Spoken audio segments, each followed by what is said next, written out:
السلام علیکم ورحمۃ اللہ وبرکاتہ۔ بسم اللہ الرحمن الرحیم۔ عطا بن یسار نے حضرت ابو سعید اور حضرت ابو ہریرہ رضی اللہ عنہما سے روایت کی، دونوں نے رسول اللہ صلی اللہ علیہ وآلہ وسلم کو فرماتے ہوئے سنا، مومن کو کوئی تکلیف نہیں پہنچتی،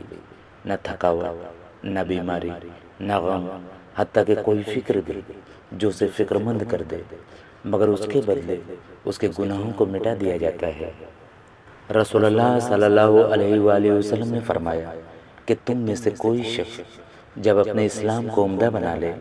یعنی نفاق اور ریا سے پاک کر لے، تو ہر نیک کام جو وہ کرتا ہے اس کے عوض 10 سے لے کر 700 گنا تک نیکیاں لکھی جاتی ہیں، اور ہر برا کام جو کرتا ہے تو وہ اتنا ہی لکھا جاتا ہے جتنا کہ اس نے کیا ہے۔ ایک شخص نے نبی کریم صلی اللہ علیہ وآلہ وسلم سے پوچھا، کون سا عمل سب سے افضل ہے؟ فرمایا کہ اپنے وقت پر نماز پڑھنا اور والدین کے ساتھ نیک معاملہ کرنا، پھر اللہ کے راستے میں جہاد کرنا۔ حضرت ابو ہریرہ رضی اللہ عنہ سے روایت ہے، رسول اللہ صلی اللہ علیہ وآلہ وسلم نے فرمایا، جب تک میں تمہیں کسی معاملے میں آزاد چھوڑے رکھوں